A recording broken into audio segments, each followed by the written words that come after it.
Hi friends, వాళ్ళ chicken గోంగూర వండుతున్నాను. చూడండి, chicken 1/2 kg, గోంగూర మా చెట్లను కాస్తుంది, టమాటా, ఉల్లిపాయ, పచ్చిమిరపకాయ, పసుపు, కారం, ఉప్పు. మళ్ళీ వండేటప్పుడు చూపిస్తా ఫ్రెండ్స్. గోంగూరలో కొంచెం పసుపు, నూనె, కారం వేసి ఉడకబెట్టాలి ఫ్రెండ్స్. ఈలో మనకి ఆయిల్ కాలుతుంది.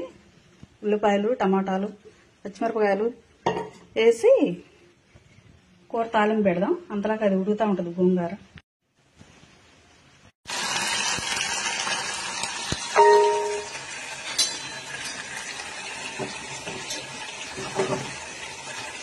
ఫ్రెండ్స్, తాలింపులో వేసేసాను. పసుపు, ఉప్పు, అల్లం పేస్ట్ వేసేసా. ఇక్కడ గోంగూర ఉడుకుతుంది. ఇది ఉడకంగానే దాంట్లో కారం వేసి 5 నిమిషాలు మగ్గనిచ్చి గోంగూర దాంట్లో పెట్టేస్తాను. కారం వేస్తాను ఫ్రెండ్స్. అంటే దాకా చిన్నదైపోయింది, గిన్నె చిన్నదైపోయింది, అందుకని బాండీలోకి మార్చేసా కర్రీ. ఫ్రెండ్స్, రండి కూర చూద్దాం.